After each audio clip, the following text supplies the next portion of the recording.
All right. I'm here with Ben Abkaryan. He is a photographer whom I know for because he's worked with one of the show's previous guests and one of the artists that I really enjoy listening to, Lucien Lemaire. How are you, Ben? I'm doing really well. How are you? I'm doing really good. It's a Good. pleasant Sunday here in Canada. How are things here over Yeah, there? same here. Same here in LA. So I'm in the Valley of Los Angeles. I don't know if you know, but I'm in the Sherman Oaks area.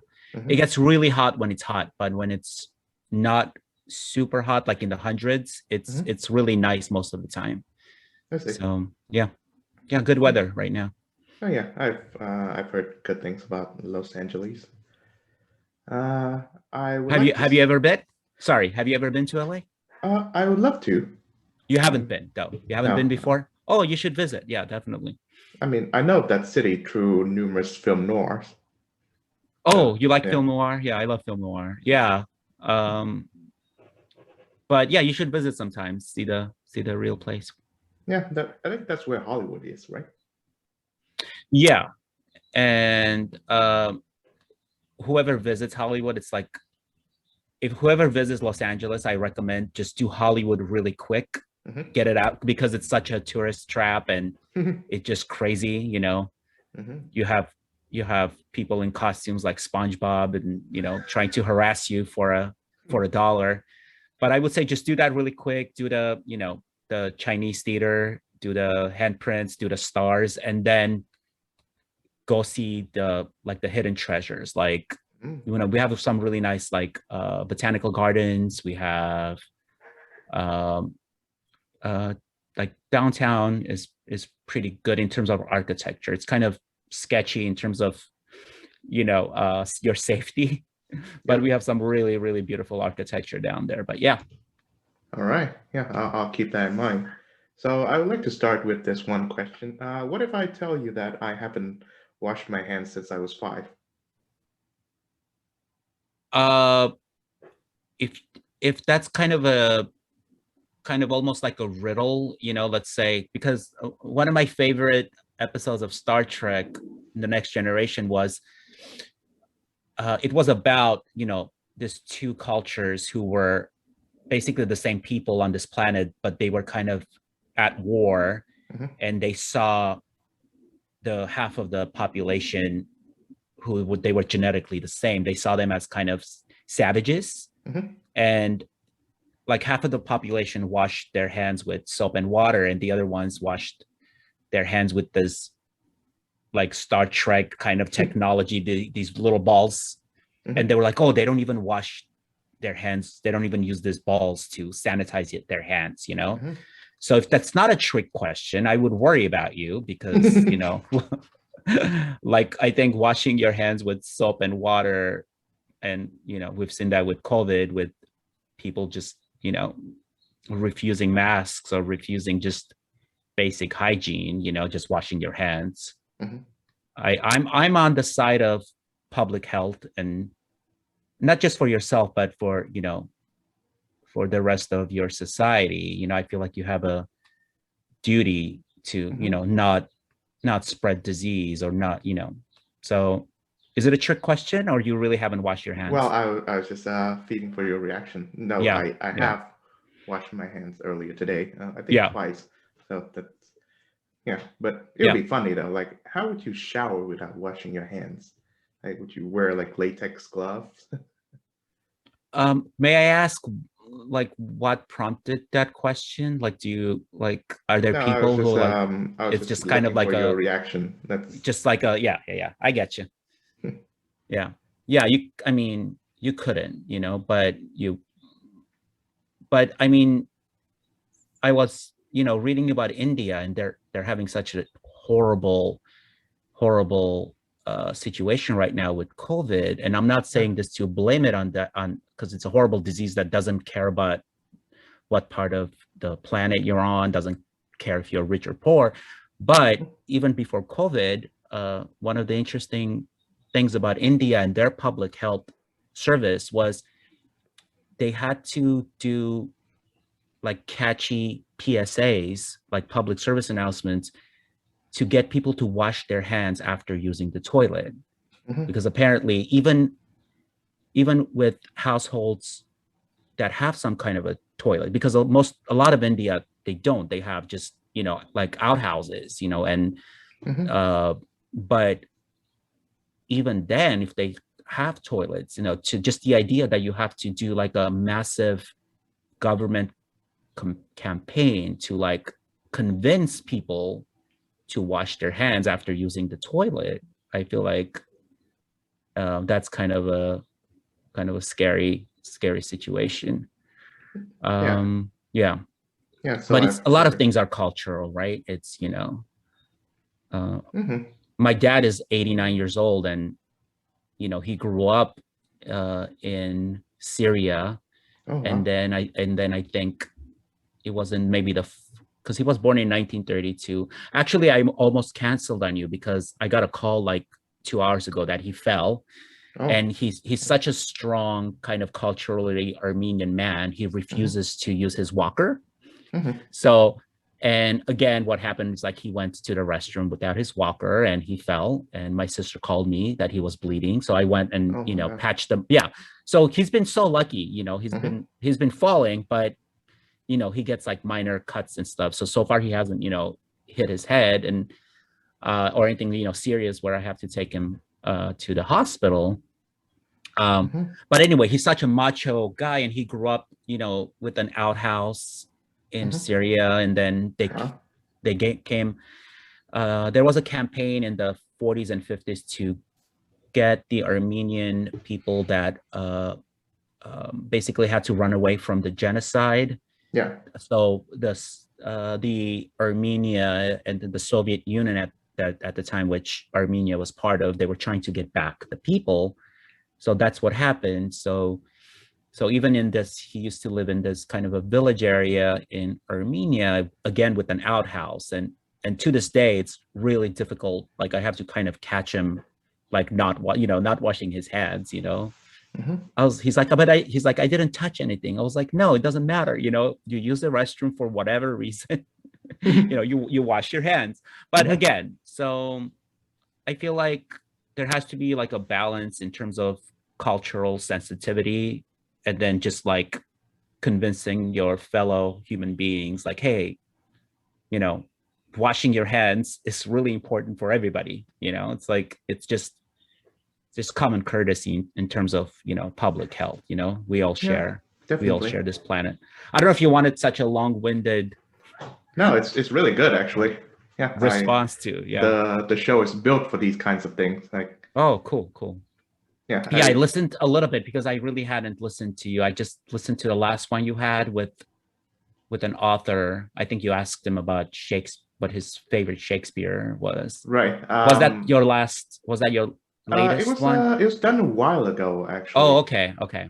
I still Yeah. have to listen to your Lucy interview. I haven't done that.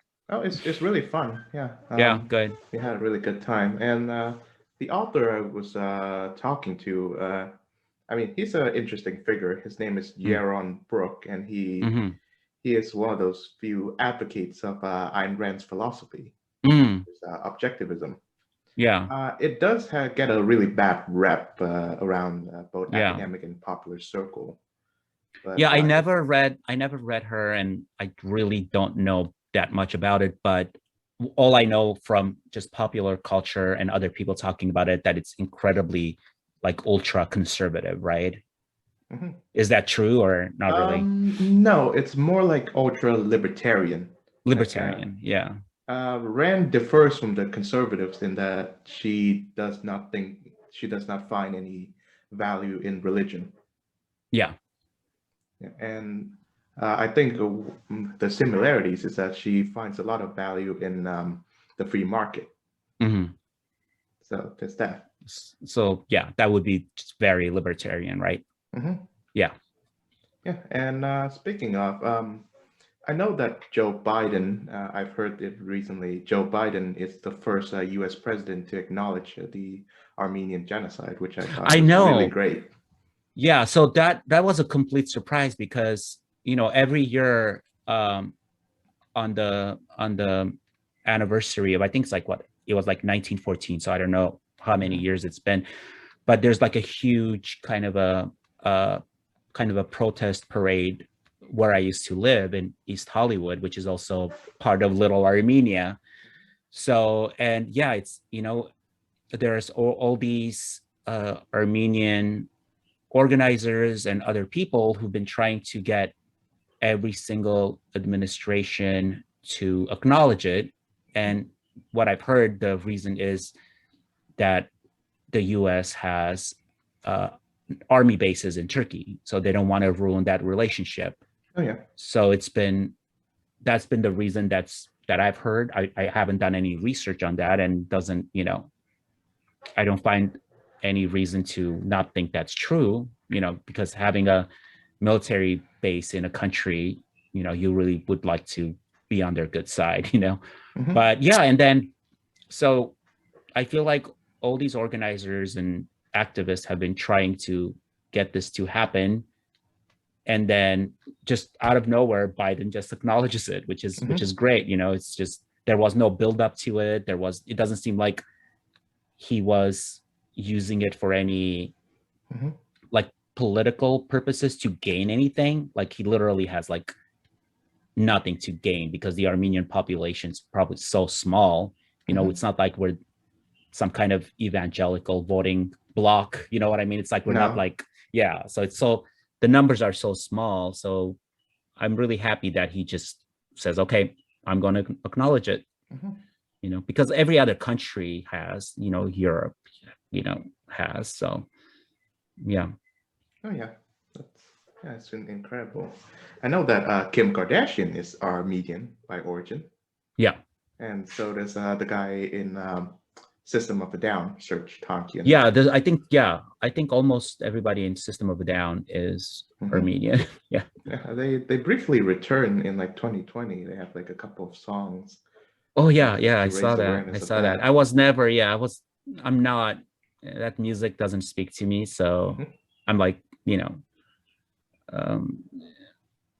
and to me, like, I don't, like my sister used to watch the Kardashians, and I just never thought anything of them. I thought they were, I'm not like racially motivated. So then I was saying, regardless of the race, like, these people seem really vapid. I mean, they have amassed, big fortunes off of social media and, their show and things, but to me, they're just like incredibly vapid people. And my sister would say, oh yeah, but they're Armenian, and they're representing Armenia, and they're like, they're bringing attention to Armenians. And I'm like, no, that's not the good kind of, I feel like that's not the good kind of attention. So that's, in that way, like, I don't care if you're Armenian or whatever. If I like you personally, I like your music, or I like you as a friend, that's all that counts for me. But that's kind of, in the Armenian culture, we're like the Jews, where we've been persecuted all our lives as a people. And so it's like, you have to, like, whatever, it's like you have to wave the flag over Armenia all the time, and I don't, I culturally, I would say I'm American, even though, like, I lived in Armenia until I was 12, and my family escaped when the Soviet Union was crumbling in 1989, around that time. But yeah, it's just, I've never seen like the point of just being so kind of tight knit, and like almost to the point of being xenophobic.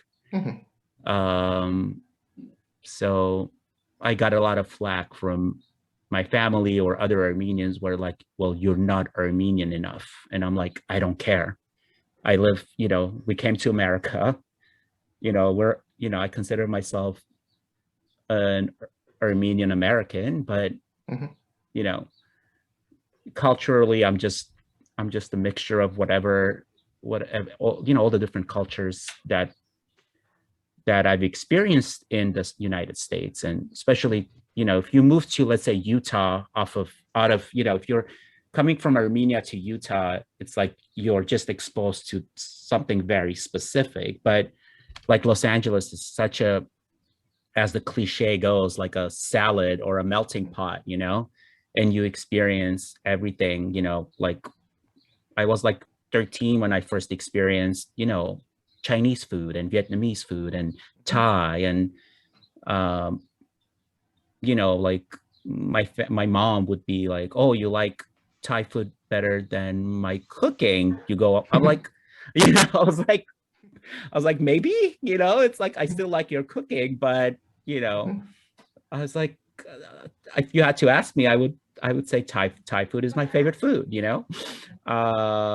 but I feel like things can get so just political, and especially if you're just this small population of people trying to keep your identity, just branching off could be, such a big misstep, and I don't like that in any, within any culture. You should be able to mingle with anybody you want, Definitely, yeah, and Yeah. yeah, it's so incredible that like I think this conversation started with me asking you a very silly question about hand Yeah, washing. yeah, about hand washing, and it turned into this.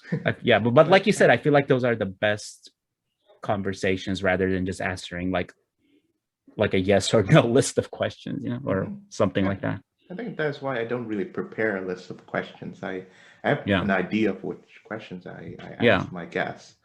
But I do sympathize with your view about like culture in that I don't really find it reasonable to identify with say something that I myself did not choose to be, like certain immutable characteristics such as my gender or my ethnicity or my yeah, nationality. Like the fact that I am you know Asian or male or Vietnamese yeah, does not really have that much significance to me.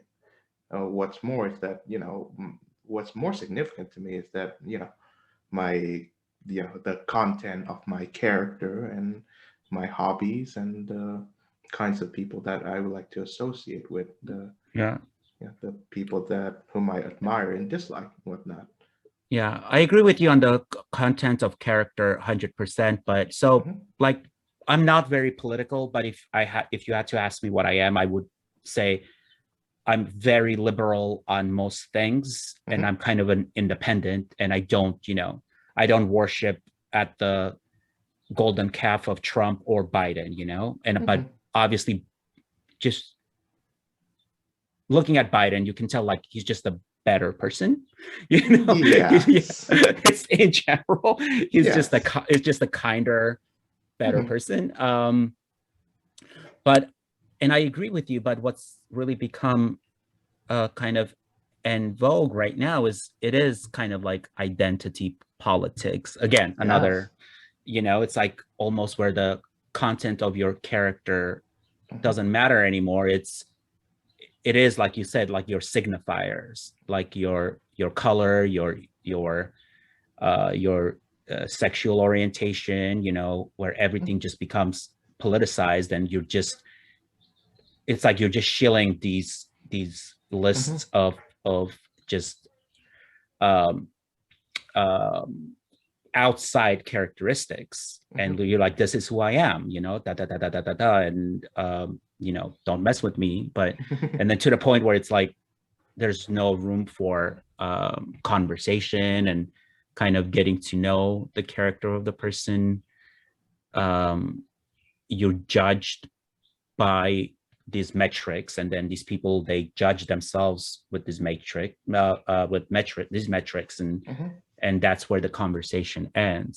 And again, do we have systematic everything in racism, whatever, income inequality, or of course, violence against trans people? Of course we have all that, but I'm just hopeful that at some point in the future we can just treat everybody equally and just judge people, you know, by the content of their character, and everything else is just extraneous. You know, I don't care who you sleep with. I don't care if you were a lady before and now you're a man, or, you know, I don't care, you know, like your culture, if your cultural background is really important to you, of course I do care about that. That's part of who you are, and that's part of who I am. But I feel like most relationships or friendships, you can just like do that in the beginning, you know, where you're from, you know, what's your culture like, and then move to the important things, like, you know, Yeah. like, yeah. Yeah, of course. Yeah, of course. Yeah, I do find myself a bit frustrated by identity politics, and what's problematic for me is that it is being perpetrated by both sides of the political aisle, Yeah. shall we say. You got the Trumpian identity politics, Yeah. where it's the more I look I, at it, I it's think it's mostly a personality cult. It is. It is yes, like it is. Jesus. It is like, you Yeah. know, the only reason like Jesus is revered is just time. I Hmm. mean, if you look at, you know, I'm completely atheist, but I'm not, again, I don't bash believers, but Hmm. unless they try to force me, then I will kind of try to have like a logical conversation with them. Hmm. But, you know, but yeah, I just feel like, is that what you feel like with Trump as well? That's just become this, I Oh, mean, it was a definitely. personality cult to begin with, Oh, you know? definitely.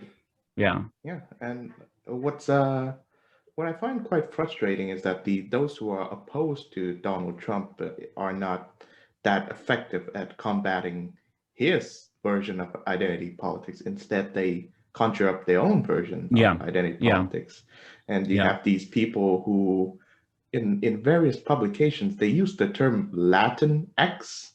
And I Yeah. thought that's just the most obnoxious thing ever. You're Yeah, just it's shooting like yourself in the foot. it's really hard to say, and it sounds ridiculous. It doesn't Hmm. flow. Like, you know, you can say, you know, Latino, Latina, that's, Yeah. you know, but it's like, oh, what if I am of, you know, let's say South American or Mexican origin, and I'm not binary, like I'm some kind of asexual, whatever. But just to be like offended by that to the point where you're creating this kind of, like you said, this like almost ridiculous term, Hmm. which it just calls attention to, you know, to what the Trumpers think of leftist people, like you're just like ridiculous snowflakes. And, you know, I, like you said, I think, you know, the Trumpers have their crazy ideologies and beliefs, and then the super left has their own, you know, crazy thing. So it's weird because I graduated college in like 2002, and for the first time since then, it was like maybe a little bit before COVID. I have a friend her girlfriend teaches at USC, and also works at the library, and she puts on these talks. And um, I went to one of them with Lucy, actually. Oh, okay. Yeah, so with Lucy and her boyfriend at the time, and yeah, these kids are like sitting around, and then the speaker spoke, and then everybody just started like lightly snapping and stuff, and Oh, we yeah. were clapping. I was like, oh my god, am I so old and out of touch that Hmm. I don't recognize that we can't clap anymore? And I asked my friend, and she was like, yeah, it's ridiculous, you know, it's like this is what they do because clapping could be triggering. Hmm. And I'm like, if that's with, you know, with the with with everything that's going on in the world, Hmm. if these people are going to be next in line to basically, run the planet,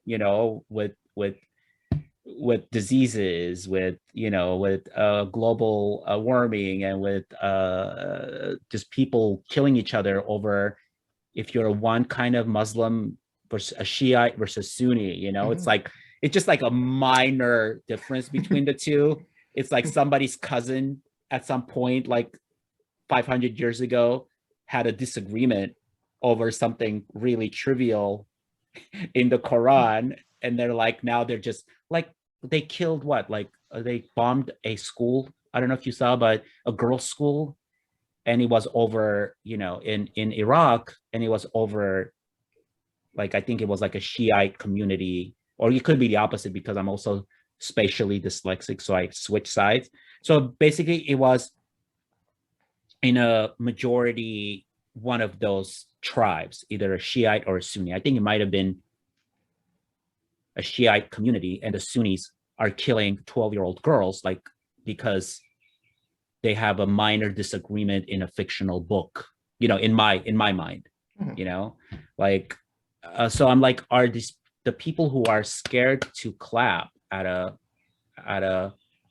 talk, like, so how are they going to survive and carry on the torch of humanity? Yeah, Yeah. and it does remind me of this book that has been going around I guess the shelves recently, White Fragility by Robin DiAngelo, which um, it I has, heard about that. yeah, it has a sort of like a resurgence along with several other of these so-called anti-racist literature, Yeah. and it's been like a few, like 100 or so weeks at the bestseller chart, Hmm. and the entire content of the book is very much ridiculous. And that anecdote of yours remind me of a passage in that Mrs. D'Angelo uh, says that white women should not cry in front of black men because historically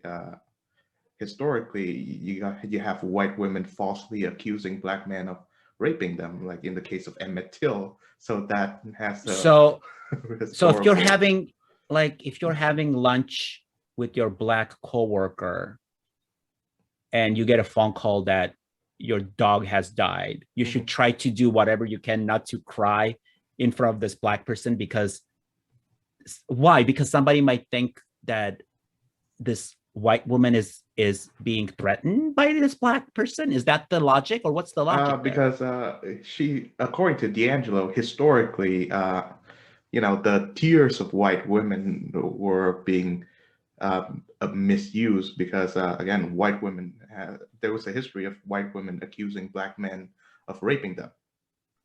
So there was this case involving this guy Emmett Till that was in the Mm-hmm. 50s, Yeah. and he was tragically lynched. But And I'm sure that happened, and I know of, I've seen that in films, mhm. I've seen that in literature and stuff. But so this is the problem, that context doesn't matter anymore. Oh Like, yeah. yeah, like nuance doesn't matter, the situation doesn't matter, it's everything Mhm. is black and white. And then it's like everybody gets outraged by Mhm. everything. And so, yeah, that's ridiculous to me. That's just, Mhm. I mean, if you think about it just for a second, it just defies any logic. It also says what you should and you shouldn't do. Like, who are you to tell people how to act? Let's say if a white woman is dating or married to a black man, is she never allowed to cry in front of him? Again, context, right? Or, Mhm. like, what if that's what they want? What if they're in some crying cult, and, like, what if this black man is sexually aroused by white women crying in front of him? What do you do? Oh wow. Oh. Again, like, just context. I feel like context is just dead. I Mhm. I feel so disheartened. Yeah. Um, yeah.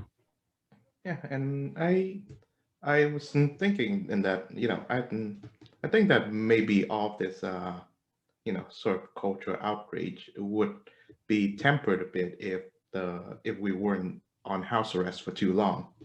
I think the lack of contact with real life people, like in person, in the flesh, sort of like bring Yeah. out the worst in us.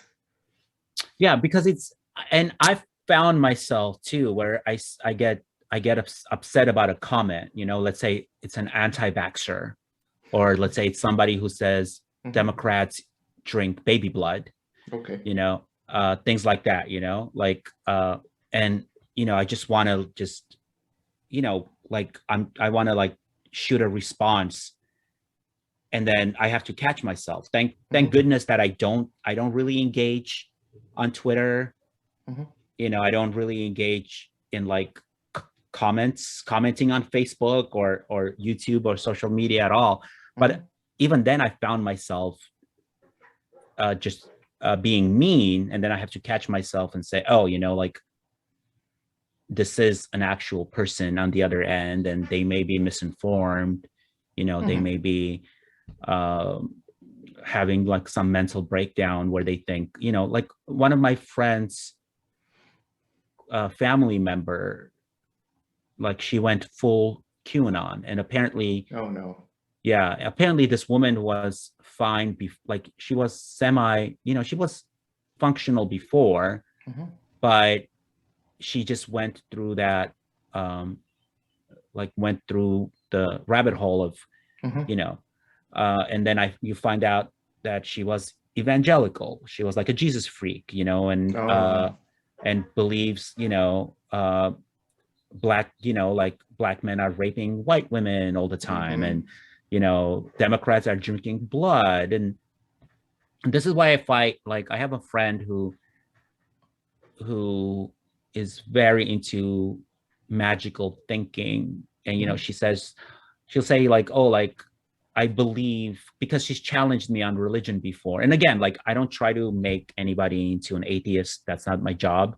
Hmm. But she was soliciting a debate on religion, and but and she's so vague that she's not a Bible thumper, but she believes in some vague energy Hmm. that is going to help her in her life, or has some kind of consciousness, and says, and this is the most, I feel like, dangerous thing to say. She says, I'm going to believe this, and I don't have the time to research this, and I'm going to believe it until other people find like proof for it. Hmm. And I was like, no, I was like, that's not how life works. You Hmm. shouldn't believe things that you're not sure about, and I think I'm probably stealing this from somebody, but I want to believe as many real things and not believe as many false things in my life. I feel like that would, if we kind of take that policy where it's like, just wait and see, Hmm. nobody's nobody's going to think you're a bad person if you don't believe, maybe some people will, but let's say our ancestors were looking at the sky like thousands of years ago, and instead of saying, hey, I think that's, the heavens, Hmm. that's like, there's some kind of god up there, or like, or is punishing us with lightning, is happy with us when our crops get rainwater and things like that. I mean, I know it must have been so hard, if you're just getting, you're like a fledgling, like human person, like from like, let's say 10,000 years ago or something, and you're like, you look up the sky, you think it's just some heavenly dome, you know, that is controlling your fate. Um, but um, just that kind of that intellectual laziness like really gets to me, and like, and people just believing things without any, with when they don't care if they don't care about the truth. uh the other thing is like, and I've had these conversations with a lot of people too, that um sorry, I lost my train of I lost my train of thought, where everybody has their own like truth. It's like Mhm. you I speak my truth, you speak my truth. I'm like, no, like I was like, Yeah. that's not a thing. You and I Mhm. might have opinions about things, but there is an objective reality out there. Like, I don't care what I think, I don't care what you think. If you drop something from the roof, it's going to be 9.8 meters per second. You know, that's our Yeah. gravity. But it's like, oh, like, but my truth in believing in astrology is equally valid as your astronomy. You know, I'm like, no, no, no, like it doesn't work that way, you know. Mhm. But Yeah. that's what that those are my pet peeves, just like magical thinking of just any sort, just like gets me wild. Oh yeah. I know that the great American writer H.L. Mencken, uh, Uh-huh. he lived in the 20s. He Mm-hmm. he has a quotation that I find really impressive. He's always pretty witty.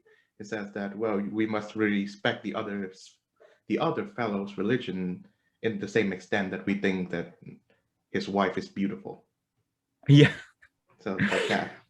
um and for me it's um I feel like being polite to the point where you're like tacitly, or you're you know, like people don't know if you're being, some people can't tell if you're just being polite or you Mhm. actually agree with them.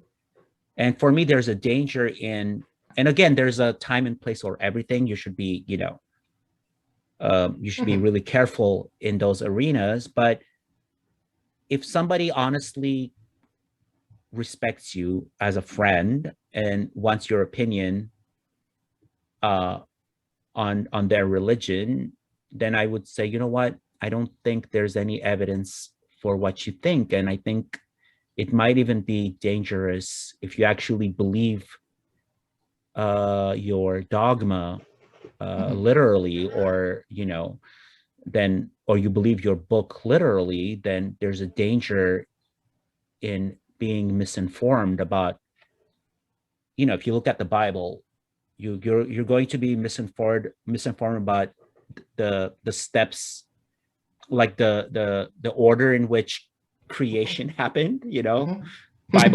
Bible gets that completely wrong. Also, Mhm. you're allowed to have slaves unless if you beat them and they don't die within a couple of days, then there's no penalty for you. um you know, you're okay in taking your child to the edge of town and stoning them. You're okay with uh women, you know, being forced to marry their rapists. Like, Mhm. there's like, you look at the Bible, it's probably like the most immoral book if you're coming from like a secular humanism Mhm. place where I come from. Mhm. And when you question like believing Christians, most of them, they either like they pick and choose, or they don't even know. They Mhm. haven't even really read the actual text. All they know is like, you know, they have these mystical memories of, let's say if you're Catholic, you know, mass and incense, and your parents taking you every week and Mhm. instilling this simultaneously majestic and incredibly patriarchal, Mhm. controlling belief on you.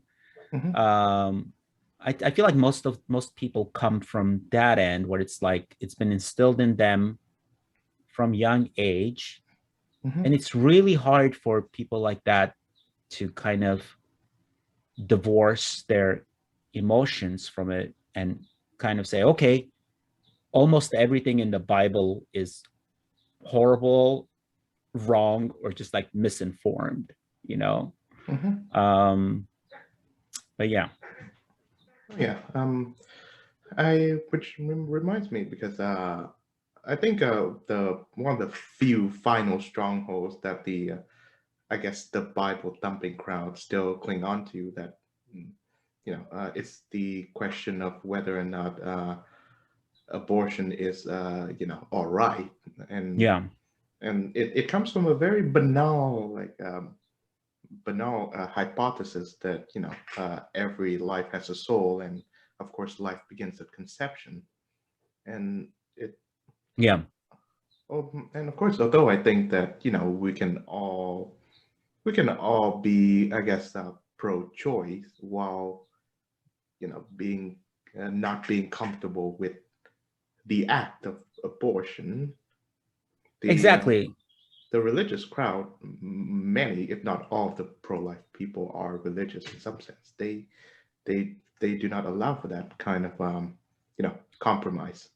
Yeah, because like you said, I mean, the idea of the soul is probably like it's even in like what I've read about religion, you know, uh, these days, the idea of the soul is not even discussed anymore, even in Hmm. like religious circles, Hmm. because there's just like it's a dead subject, Hmm. because it's just we know enough about neurology and the brain and consciousness. I mean, not we don't know a lot about consciousness, but we know a little bit. We know enough of the brain to know that just the idea of a soul doesn't make sense, because I don't know if you've heard about there's like the split brain Yeah, studies where yeah, I have. the corpus callosum gets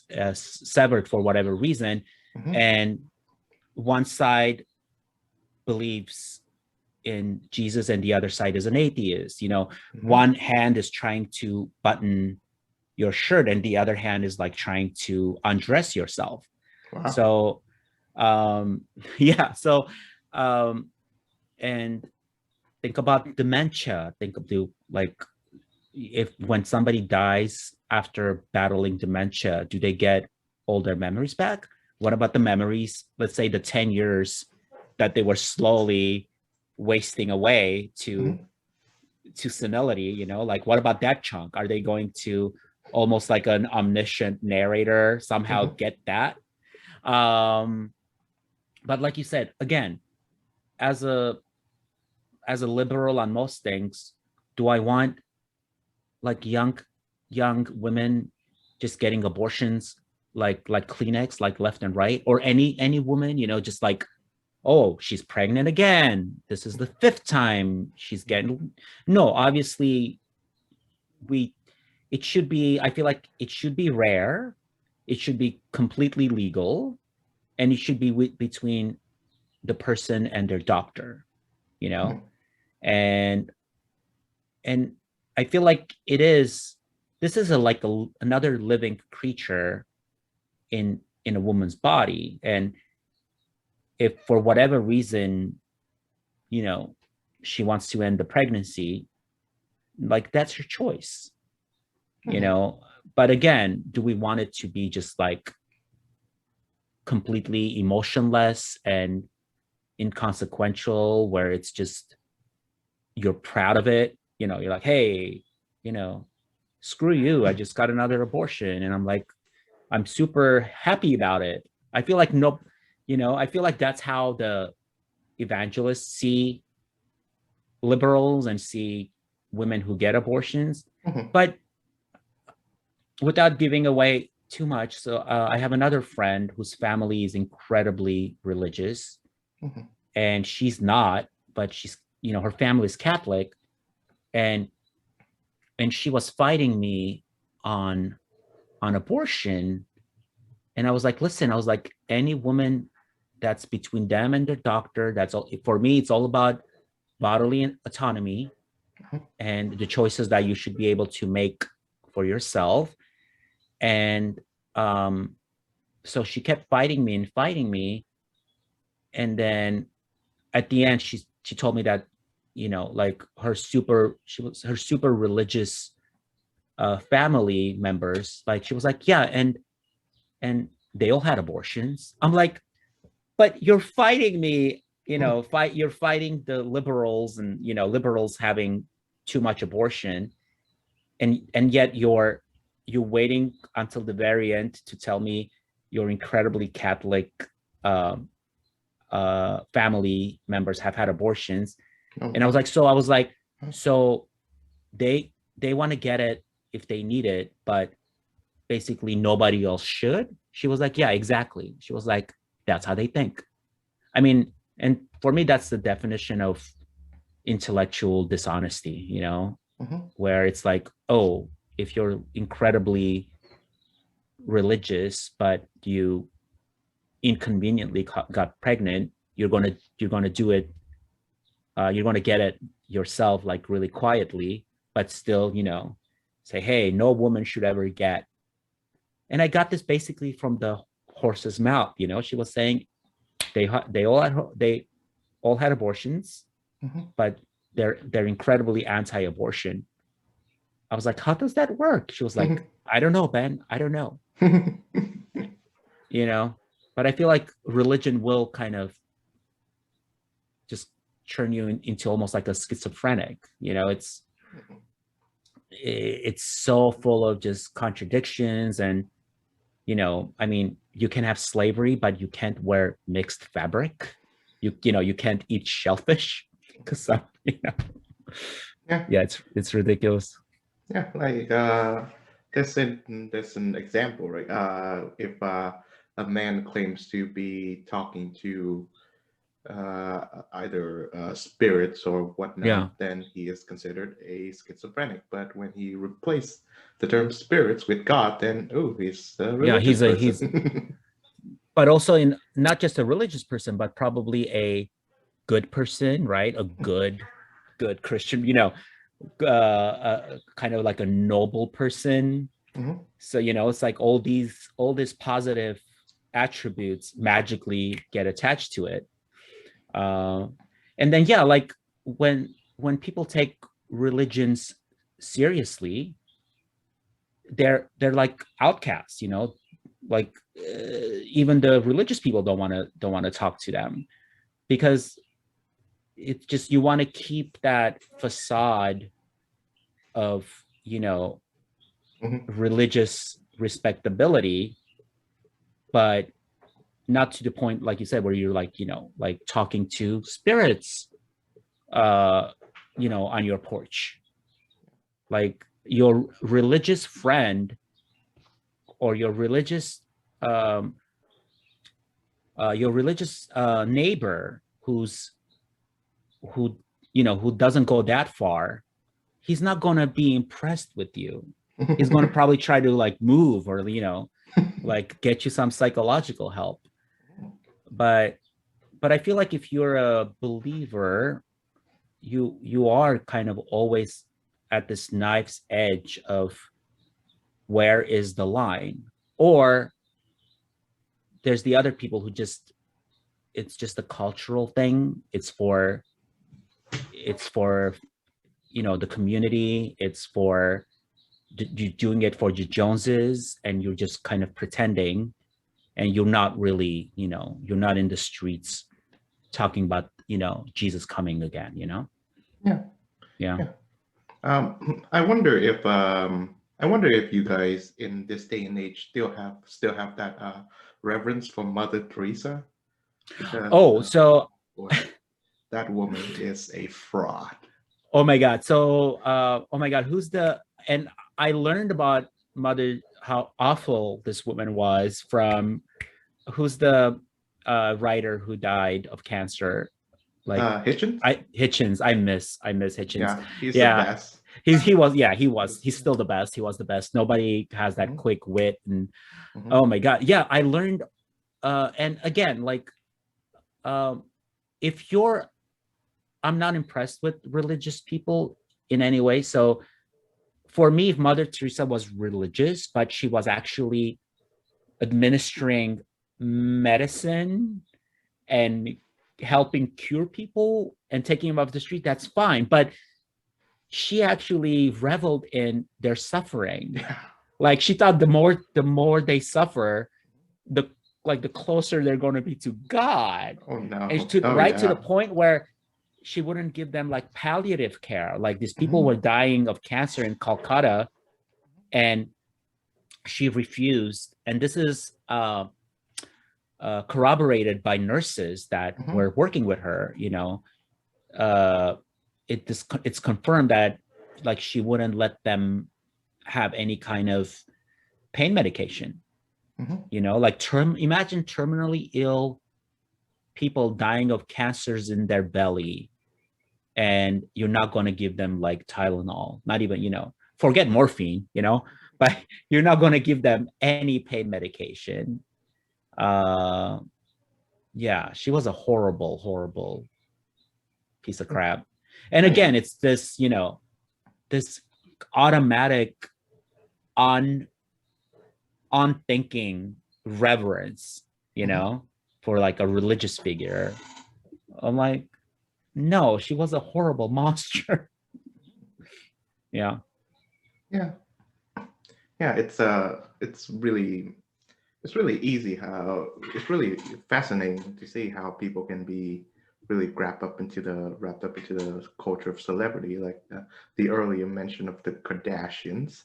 Yeah. And what really did it for me is that during the Trump years, yeah, I find that the level of, I guess, lack of critical thinking that goes on with the some, if not all, even the celebrities that I really enjoy, yeah, are, that just I just thought that these people do not really deserve that much reverence, even though they can be quite talented.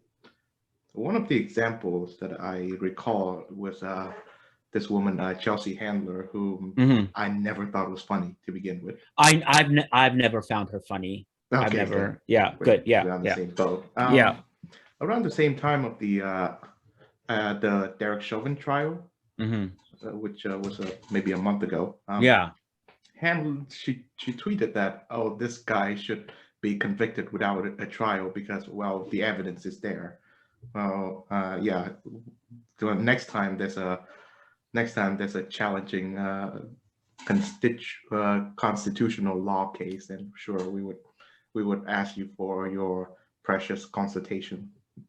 Yeah, just like the stupidity of that, when you talk about evidence, you talk about convicting, you are automatically talking about a court of law.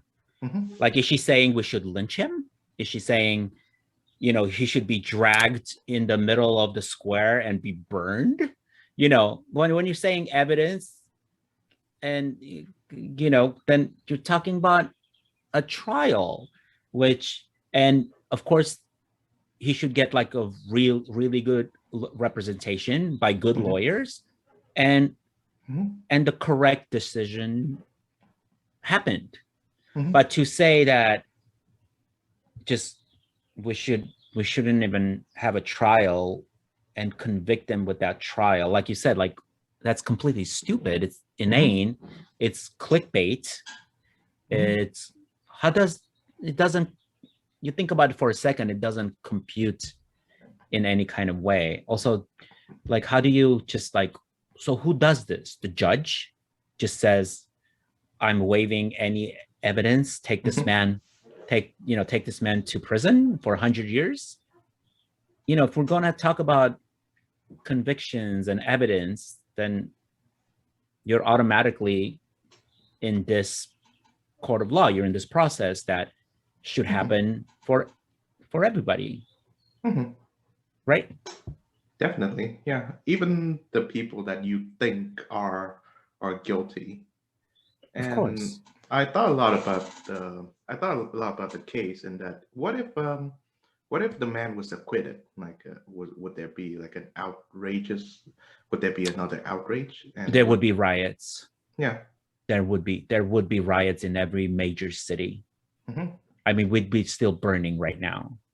And would it be understandable? Yes. Would it be like the correct thing to do? I don't know, because if we had that kind of miscarriage of justice in our court system, Mhm. then why would anybody take any court seriously? It would completely um just completely nullify your notions of law and justice. I think in this case, the evidence was just undeniable. And I didn't think for a second a jury of 12 was going to unanimously think this man was innocent. I But it happened in the opposite direction with OJ, but that was a Yeah. complete but that was a completely, again, it was like a personality cult. It's like he's OJ, he's a hero, even though, like, did he care about Black people, inner city, education, poverty, gangs? No, like he was like Mhm. palling around, with rich people. Mhm. But for whatever reason, again, this is the fault of like celebrity worship, or like, you know the Mhm. Black community saw him as a hero who was framed. Mhm. And then, I'm not saying, obviously not all or even like most Black people, but because that was kind of the impression, where Black people were happy and then everybody else was like mystified. Like, and again, obviously not everybody, not even most, but that was kind of the impression people that people got. And people were like dancing in the streets, like they were happy about this, where like, two people had died. And I think DNA evidence was like kind of a novel thing then, right? It was like new. And you had, again, we you had people on the jury who were like, I don't see, if I can't see, touch DNA, I don't believe in it. um I honestly do think there should, like, jurors should get paid really well. They should get paid whatever their job pays. If you're out of, because I'm gonna have to do jury duty in like a month, but it's like you get like $40 a day or something. I'm like, you're taking me away from my job and you're giving me $40 a day to be a juror. Like, that's crazy. And I think I feel like there should be almost like a set of, like a population of like maybe professional jurors who are, who get paid well, who who like at least have gone to college, who like Yeah. take some kind of a test. you know do you believe in science? Do you believe in evidence? Do you believe in DNA? Like, do you think we should let shit happen on this temporary earth and let God judge everybody, in the afterlife, stuff like that. But yeah, I think with the Chauvin case, it was so undeniable. I didn't have like a single doubt that it was going to be bad. Mhm. Yeah, Yeah. I mean, I was hoping on the fact that, the guy would be convicted, which he was.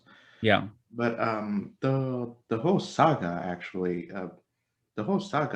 got me really concerned because this kind of thing happened before. In that, if you remember, there was this case involving this man Rodney King, who Yeah. was beaten by the police, and when the I was a couple of miles away from it unknowingly on a bus oh when wow that was happening. Yeah. oh Anyway, go on.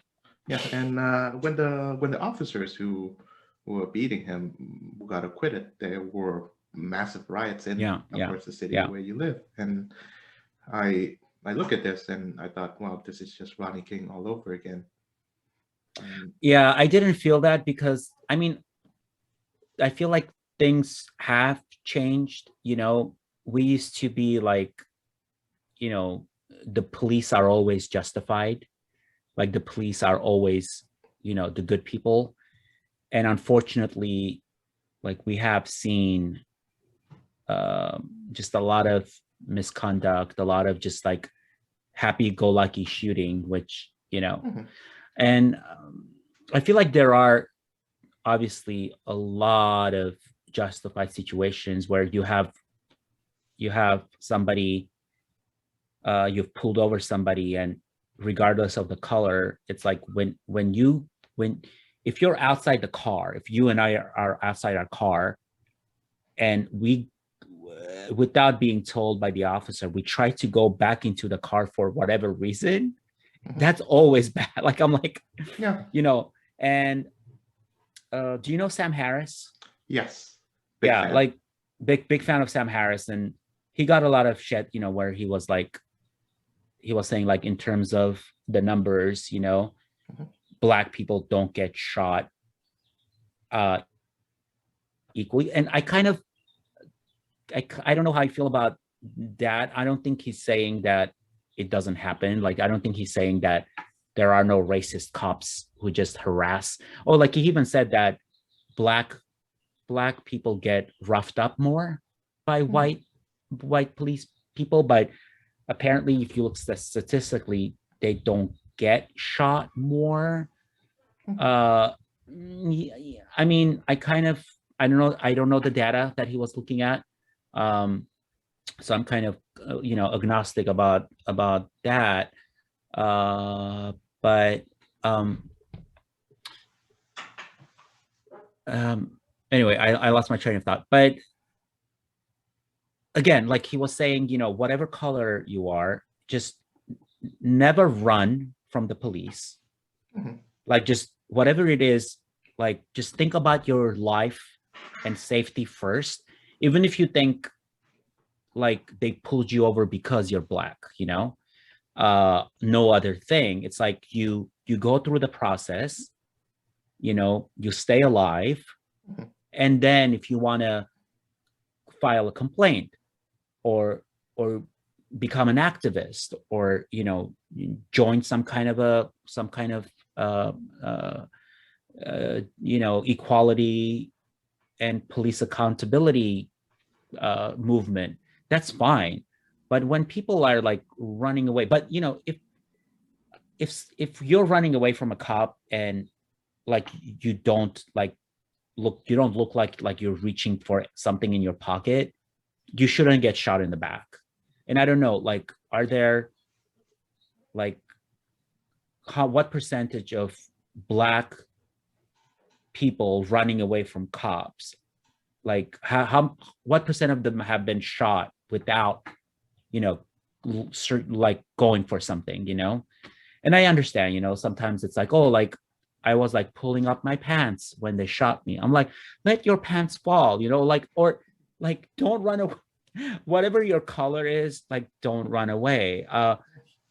Funny thing, like, I was really young. I was like 18 or something. And I had this, another Armenian friend, and later on I found out that he really had like emotional issues where he would take that on driving, he would drive erratically.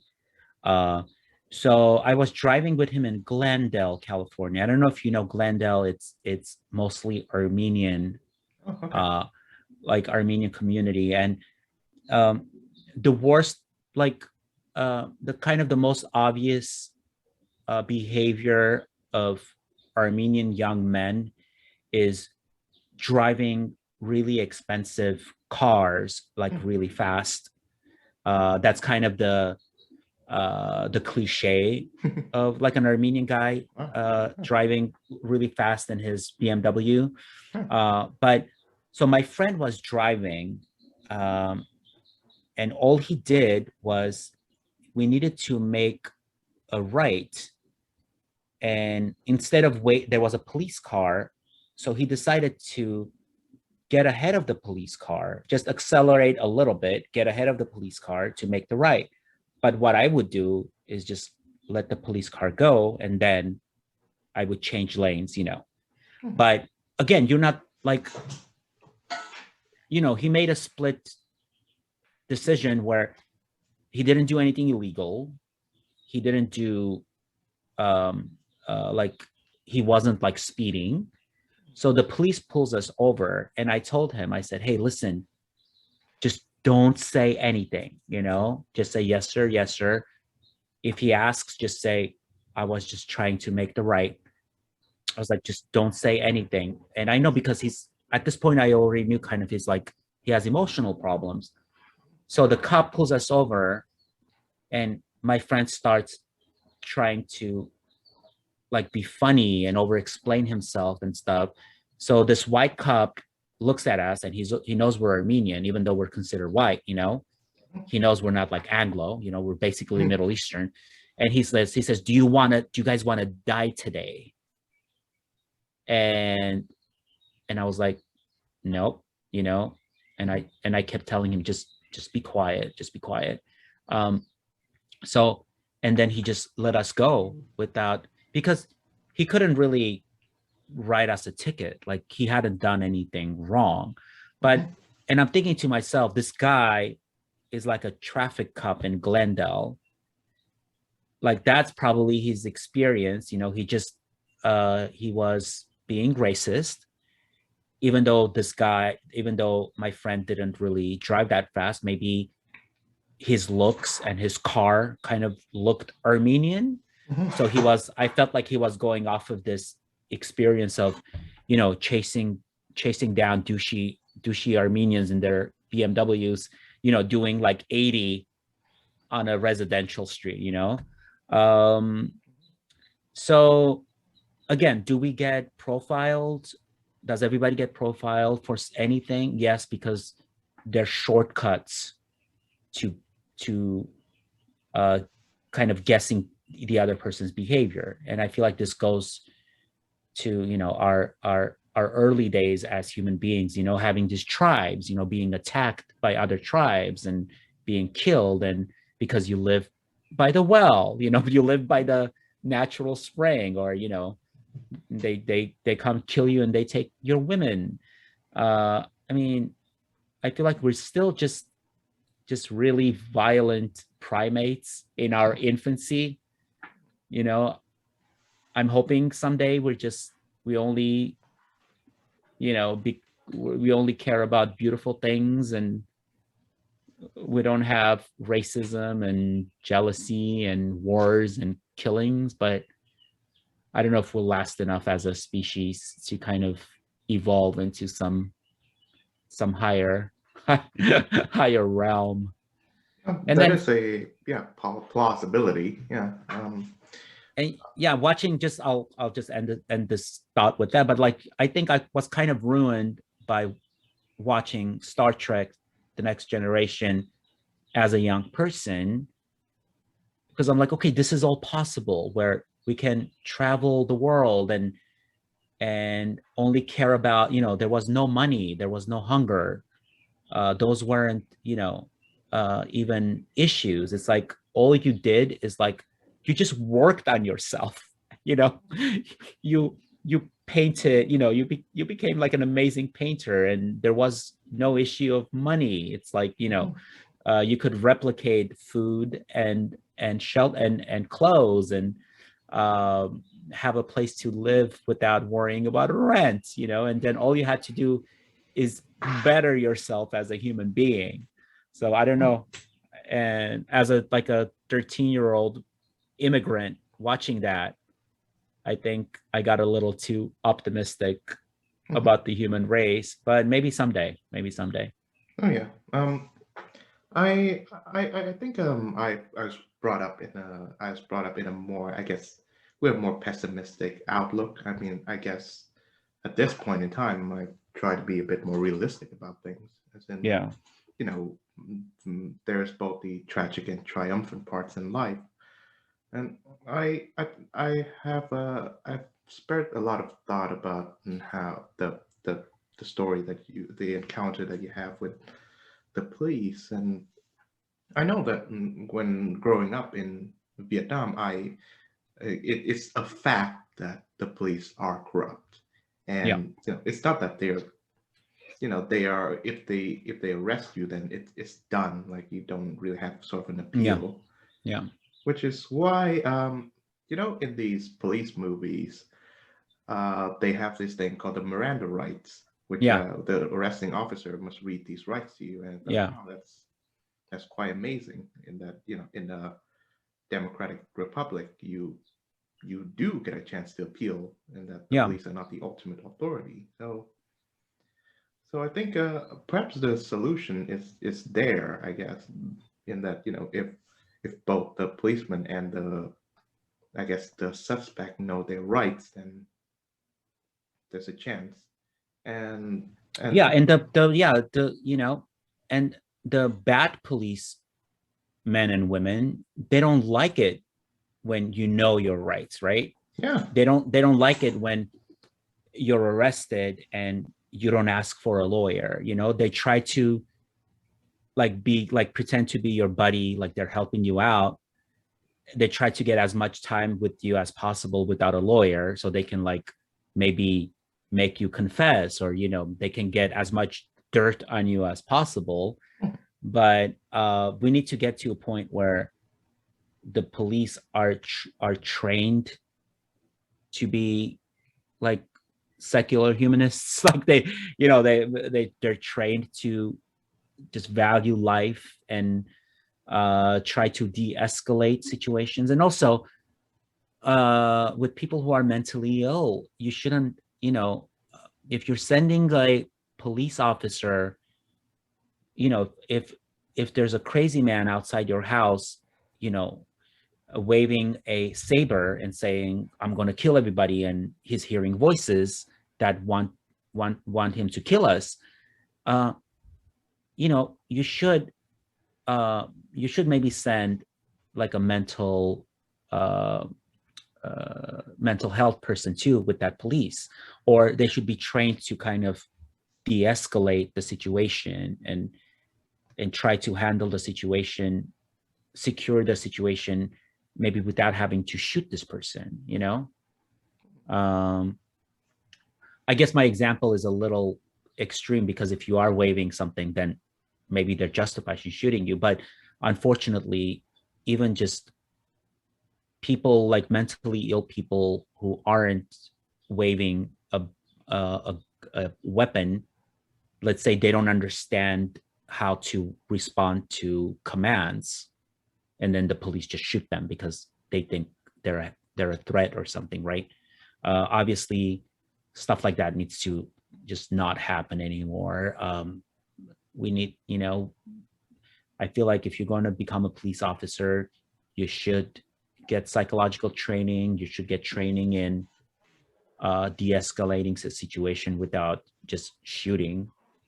Um, but I think it's going to take kind of an overhaul of the whole system and the police culture to kind of get us there. Mhm. Yeah. I think the solution is there, but it's whether or not they want to implement it. And I mean, the simplest one being that yeah, they always have this thing about the bad apple problem, but Yeah. of course the whole quote goes, "Bad apple spoils the bunch," and the problem is that The the bunch does officers get who are spoiled, right? yeah, the officers It, who are doing the misconduct, who I think they know, because it's a well-known fact that if there's a rogue cop in the police department, but no one is doing anything, yeah, and it's his job like, is protected. yeah, and that it should never be like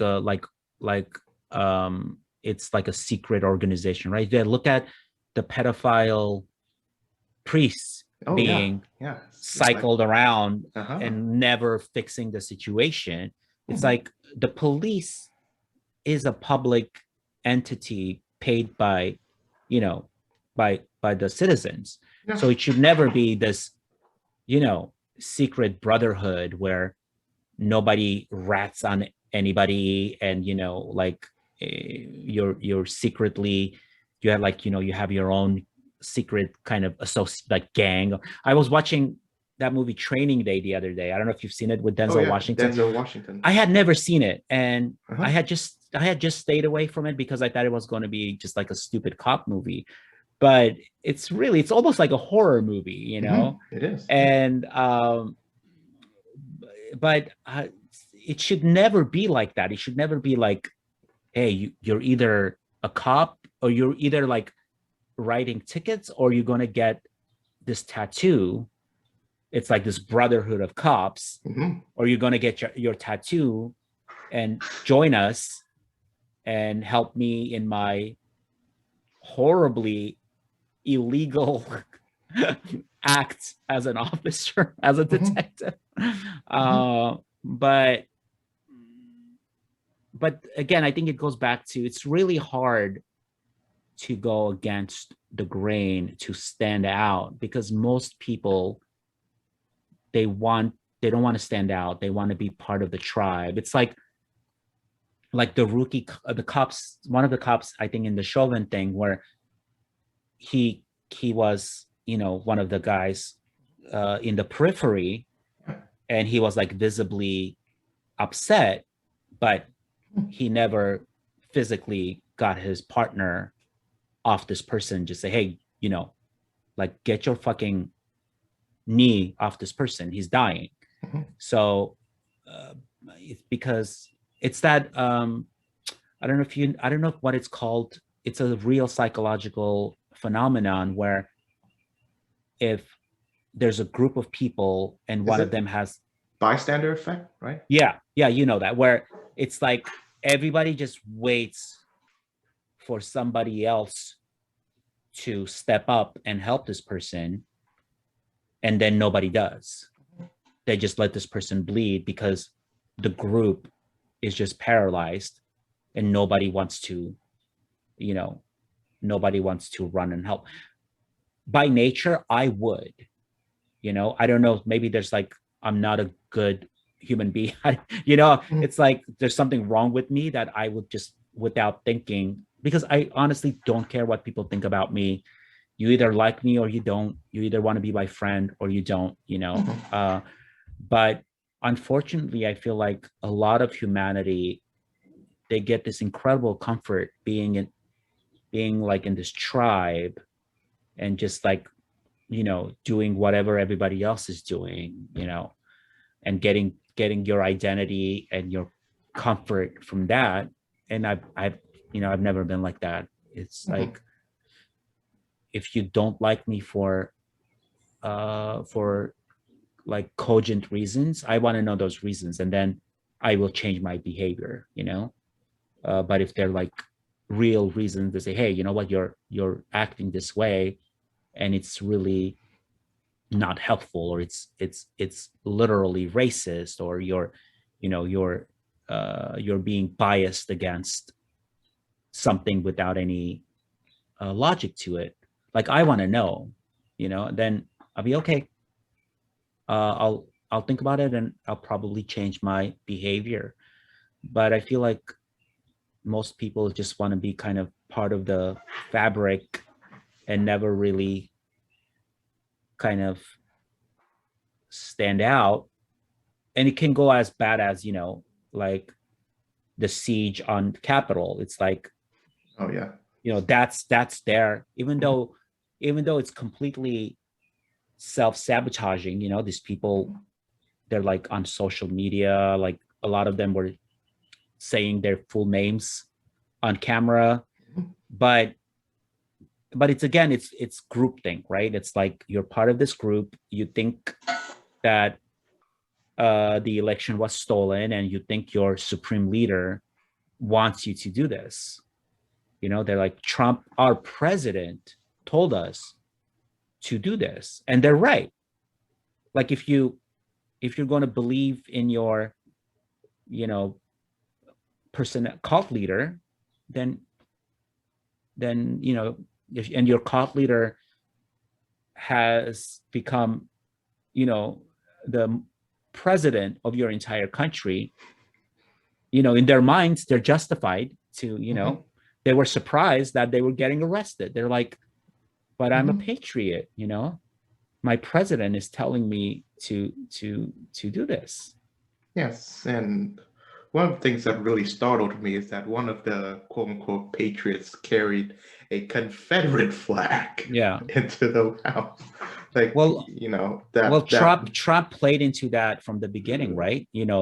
Like Mhm, like they're good people on both sides, and like, mhm, like he was just baiting everybody, you know,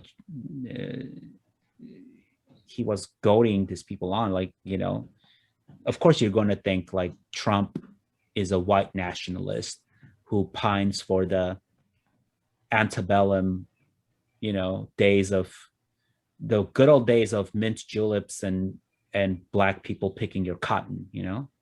I'm sure yeah, there's like, even like, was even as recent as a couple of weeks ago, people were getting in trouble for going to plantation parties. wow, Like, I'm like, how can you in 2021 you go to a plantation party where it's like, it's like a Django Unchained or something. It's like, and then are you going to be surprised that you're going to be called out, or you're going to lose your job, or your employer is going to drop you? Like mhm, there are consequences for behavior like that. mhm, you know but I'm yeah, I'm glad there are still consequences where, you know it's not like, oh, like I'm going to go to a plantation party, dressed like Colonel Sanders, and you know um and have like black slaves, bringing me food. uh, like I'm glad that we're at a point where even in the Republican uh areas, there are still consequences for that. yeah. I've thought a lot about like whether or not Donald Trump is actually, a racist, and I think there are good reasons to think that he is. But he's not really racist in that he hates black people. He desperately loves them. Like he would retweet and from any black people who thinks that they like Trump. Yeah, And he really plays into that. He plays into that whole like the Saudis and how they really love their Confederate ancestors, and he thinks that that is somehow legitimate, despite the yeah, fact but that they were not patriots at all. no, no. Yeah, I mean, apparently Trump's father was a horrible, almost fascist, racist. Hmm. And um, Trump is impressed you know, um, with a celebrity, and I don't think he's like racist where he's physically disgusted by black people, but I think he's racist in a patriarchal way. Like, remember he had that comment where like, where's my African American? There was like early on in one of his, where's my black guy? Oh, there's my black guy. So again, it's like almost like he's like a plantation owner. Oh, there goes my black. And but he's just such a despicable human being in general. Yeah. I think he's going to be horrible to any race. But like you said, I don't think he's like phobic. He's like, oh, if like a black man touches my hand, I'm going to go put my hand in a bucket of bleach. No, but I think it's like systemic. Like in his life and his background, I think probably all the black people that he's seen, they've probably been like people that worked, they were like maids, or or some employees of the Trump institution, like peripherally. Mhm. I don't think he ever, and that's been his life. Like private schools where he was just a dummy, and other people taking his tests. And I mean, what kind of exposure, cultural exposure, do we think he's had to black people to even know, like, who they are or what they need from him? Mhm. Yeah. Yeah, and to bring back earlier the point of celebrity obsession, I think in the '90s, he the name Donald Trump was in almost every other rap song actually, and I remember that. yeah, Yeah. Because and because he was seen as, like a pimp. He was Yeah. this rich guy, Mhm. bling, everything's gold. What do rap, what do, and I'm not saying again, like, not all rap, but there's a certain rap from a certain period of time where it was all about bling. It was all Oh yeah. about Bentleys and Mhm. gold, and stuff like that. I mean, who represents that better than this guy? Mhm. Yeah. Yeah. Yeah. And yeah, it's quite amazing actually. Um, so do you listen to much hip hop? Um, I listen to kind of the 90s more melodic hip hop. Like, I really like Snoop Dogg. I like Mhm. do you know Warren G? Oh yeah, he was Yeah, at so the I same I camp. like, yeah, like, I like that kind of R&B influence, like melodic rap. I don't listen to hardcore rap. Like, it doesn't do anything for me. Mhm. Um, um, but yeah, a little bit of it, not too much. Yeah, I'm really impressed with Kendrick Lamar. Yeah, yeah, He's just incredible, yeah. and yeah, I I do feel like remember. quality is quality, whatever genre it is. Like, you can recognize it. Obviously, there are some genres that are going to hit you emotionally more than other genres, Mhm. but it doesn't mean like you don't recognize how good the work is, right? Sorry, you were saying you remember? No, I remember in my teenage years, I was really into Eminem because Oh, he really stood out. yeah, Um, yeah, he has his way with words, and yeah, of course, as I grow older, I thought that it's not like I take all of that seriously. I mean, there were some that were especially cruel to women, yeah, yeah. but yeah. Do But you? but yeah, I was going to say, but that's how he grew up. Was he Mhm. from like really rough area in like Yeah, 8 Mile, right, Detroit. Detroit? But that's how he grew up. Like, you had like the single moms, and then you had the like the Mhm. bitches and hoes, trying to like trying Mhm. to run a scam on you or something, and Mhm. unfortunately, that's the milieu that he grew up in.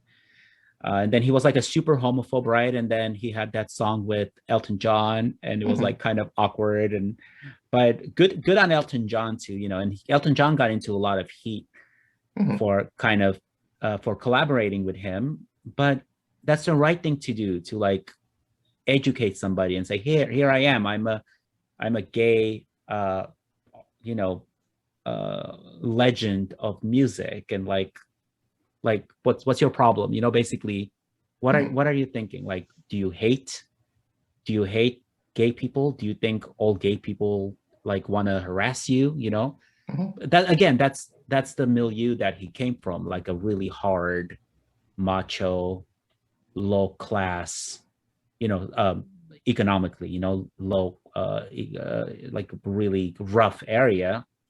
Unfortunately, there isn't a lot of room for nuance, and you gotta you gotta be the tough guy Mhm.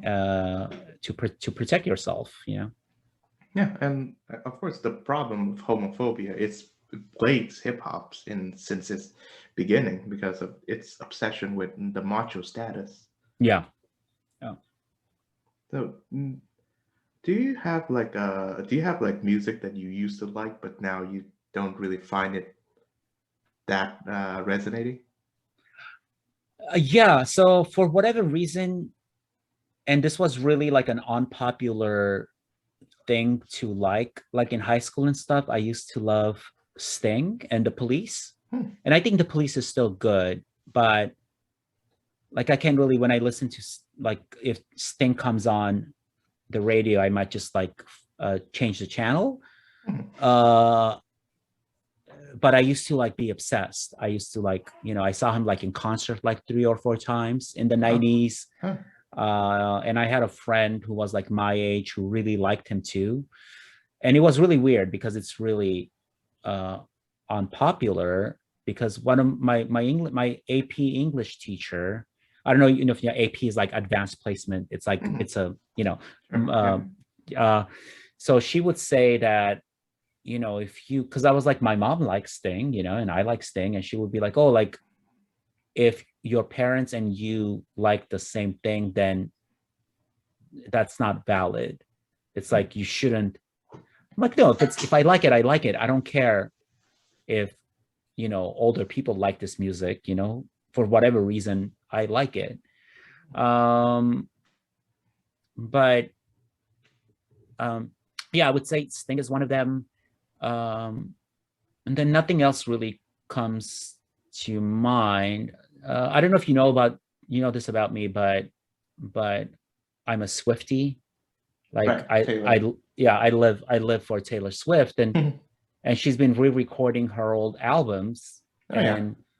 and she's the one that it doesn't get old. Like I could listen to, Cardigan and think it's a masterpiece now, and then I could listen to something from 2008, like something like Hey Stephen or something, and I say, oh my god, this is still an amazing song, and like she's an amazing writer in terms of melody, and she's an amazing lyricist. But like up to a few years ago, I still had to fight to defend her because people would say, number one, like she doesn't write her songs, like she has.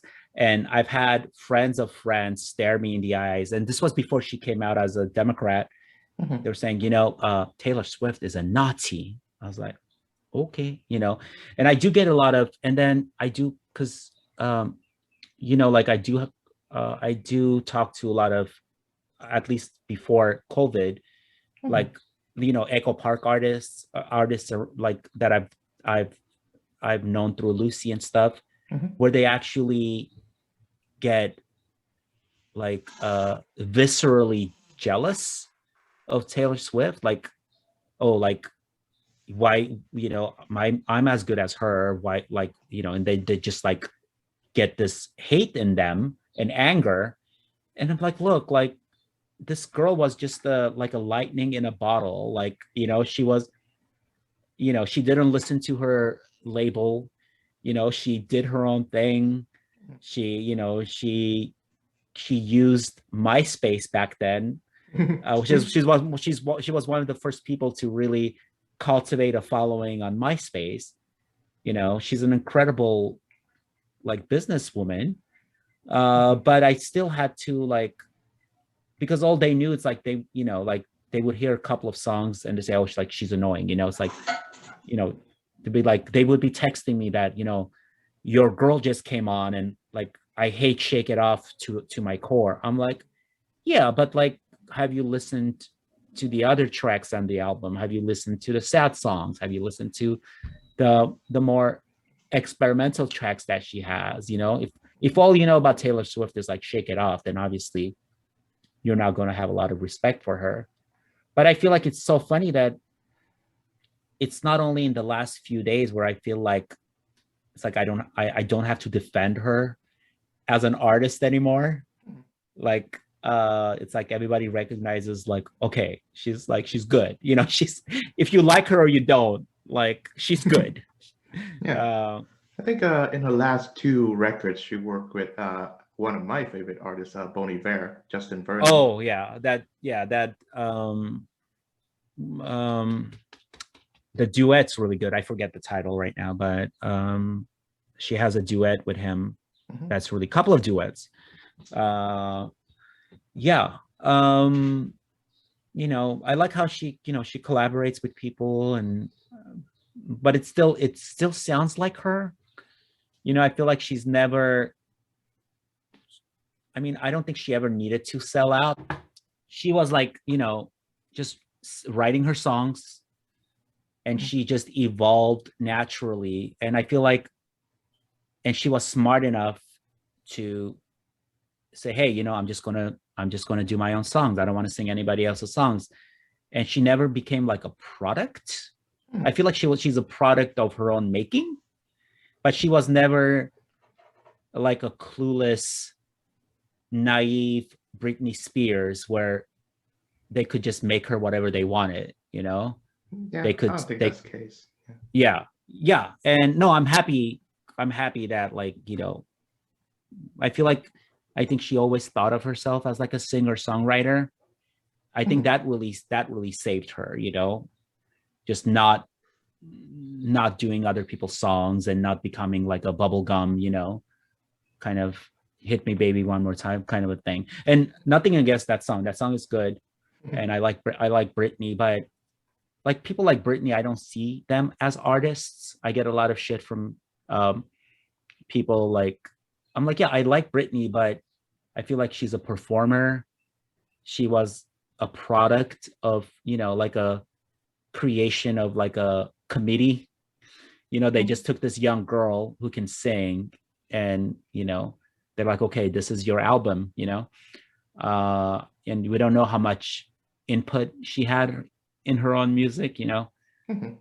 but I feel like with Taylor, it's like that was never a thing because she was writing and performing her songs from like young age, and I like the way she's really grown. And it's like every album, you can tell she's maturing, she's doing something new. um I feel like with her it's never going to be like, I'm just going to make the same album all over again, and then I'm going to end up in Las Vegas at the age of 40 and just singing, my greatest hits. Anyway, Well, that's my rant on Taylor Swift. I feel like it needed to happen. yeah, Anyway. it's. I think it's quite funny. I do enjoy some of her songs. I think the album Red, it's my favorite. Red My is good. favorite. It's funny because I don't necessarily identify with the narrator's perspective, probably because I'm a guy, I guess. But it's really interesting, her perspectives on love and heartbreak, and she gets a lot of flack for writing too many songs about heartbreak, and then she dates too many people that happen to be famous. Well, I mean, it's interesting because um, people still talk about her that way, but Hmm, she's been quietly dating the same guy for like last 5 years. okay.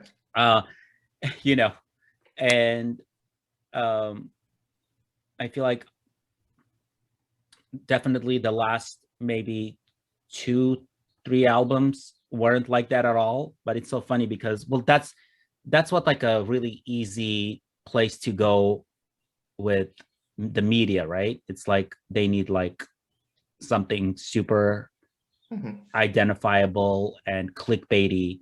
Like Taylor Swift dates so many people. I'm like, I know so many real people in life that have dated like 100 times more than Taylor Swift, but Hmm. obviously nobody cares because they're just like regular people, or they're not that famous. They may be musicians, but like they not. Yeah, I know some people in, uh, not Lucy herself, but in that circle Hmm. where it's like they're just dating and hooking up randomly, like almost like 3 times a week, and then but they still talk about like Taylor Swift. That this I feel like this poor girl has had like 5 or 6 boyfriends in her life, and like it's somehow she's a ball buster, or she's like she can she can uh she can get guys, but she can't keep them.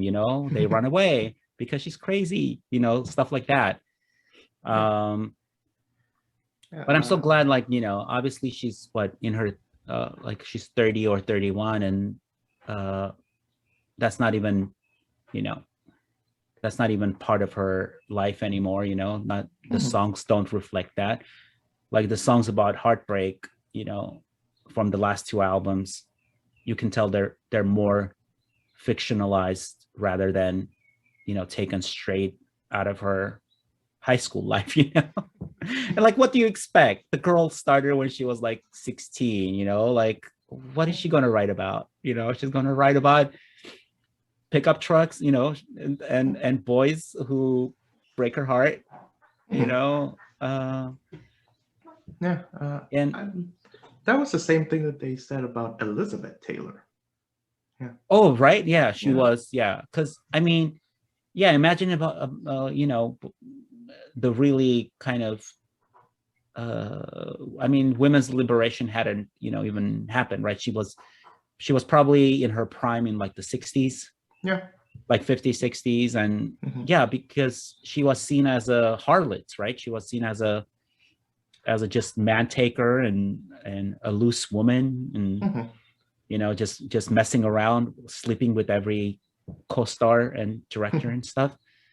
I mean, but you know, that happens all the time anyway. Look at what's the latest one with Harry Styles and Olivia. Do you know what's her name? Olivia Wilde. Do you know her? She's a director Yeah, and an actress actress. and director. Yeah, she basically, you know, she was engaged to one of my favorite comedians, Jason Sudeikis. He was on Mm-hmm. SNL. Really funny guy. Yeah. And yeah, like he just, you know, she just kind of dumped him for this like 20 some year old, you know, Mm-hmm. like heartthrob. Mm-hmm. And I mean, if that happened the other way around, you know, if it, you know, it would have been such a issue. But it's like, oh, she's like a, you know, she's like uh, you know, competent professional woman who cares if she wants to, you know, mess around with a 20-year-old something. Yeah. It But was again, the same happened with Demi Moore. The yeah, yeah. when she was going around with Oh, with Ashton. yeah. Yeah. Yeah, I tend not to buy into all those tabloid fodder stuff because Yeah, obviously it's a waste of time. And yeah, like I don't care. Do I care who Elizabeth Taylor slept with? No. Do I care? I love Taylor Swift, but do I care who she's spending her nights with? No. You know, do I care if Olivia Wilde drops her fiance and is messing around with the One Direction guy? Like, no. It's like, you know, people are people. We don't know their lives, you know. And if things happen, you know, we're hormonal and chemical creatures, and you know, things happen. Yeah. I'm quite yeah, it's something that I really like that you like Taylor Swift. It's it reminds me of as I when I was a kid, you know, I was taught that it was sort of unspoken, but it was widely understood around by everyone that you know what is meant to be boys' Yeah. entertainment is Yeah. meant for everyone, but what's meant to be girls' entertainment is just for girls. So when you have like boys liking stuff that is meant for girls, then you know that guy is heavily stigmatized and Oh, yeah. I mean,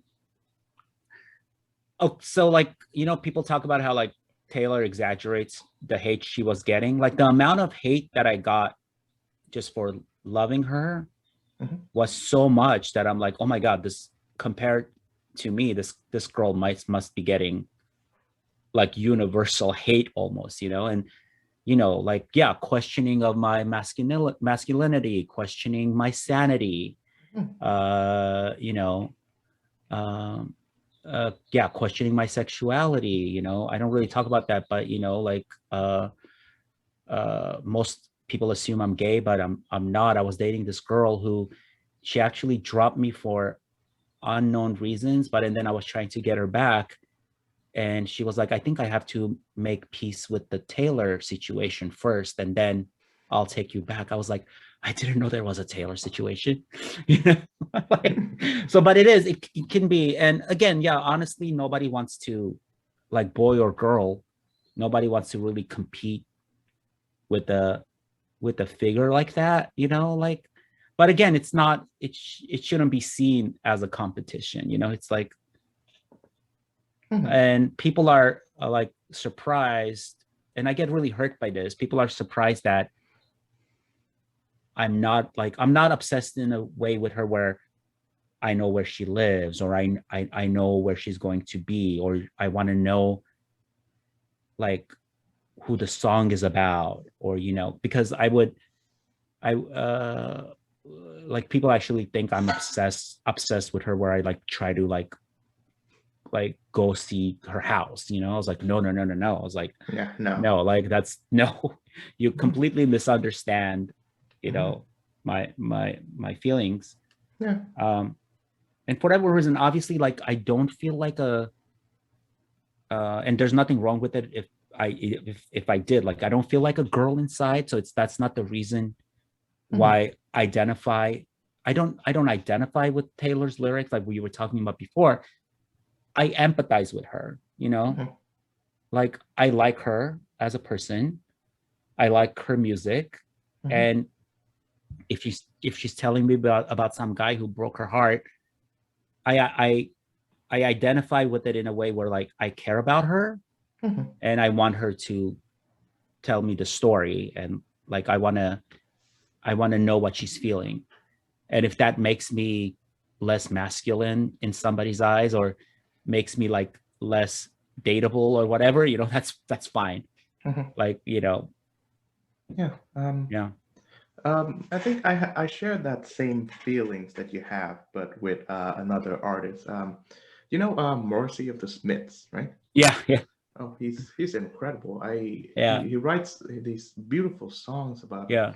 love and heartbreak and such. And I mean, it doesn't. I haven't had the occasion yet, but of course, recently he's been widely derided by everyone because of his very off-color, political quips. I mean, Yeah. I've learned not to take political views by celebrities Yeah. seriously, so that wouldn't be such a problem. So Yeah. I mean, again, like what qualifies, who cares what Kim Kardashian thinks about policy, or like, yeah, if you're some kind of celebrity who's really, you've studied political science, and you have like some valid opinions about politics, it's like fine, I'll listen to you. But if it's just somebody who's not, that's never been their milieu, and that's never been part of their wheelhouse, like why do I care what you think about this and that? Yeah. yeah, of course. Oh, we're almost at the end of our time. We're almost close to 2 hours. Oh wow, Yeah. that went fast. Good conversation goes fast. Oh yeah, I really enjoyed the conversation. Yeah. Is there anything that you would like to say to close it off? No, just thanks for having me. It's like I've never done this. The only other time I've been on a podcast is like I just happened to be randomly with Lucy, and we drove to this studio for a podcast, and then they just had me on as almost like a guest. And I was like, no, I'm not, I don't do this, I don't think my opinions should, are important enough to be, broadcast or anything. But no, I'm just really like thankful that, you thought I would be, interesting person to talk to. Well, I really enjoyed good conversation, and clearly we did have one. Yeah. Well, take care, dude. All right. Thank you so much. Yeah. All right. Thanks for I'll see you at the next Lucy concert. Definitely. All right. Okay. Take care.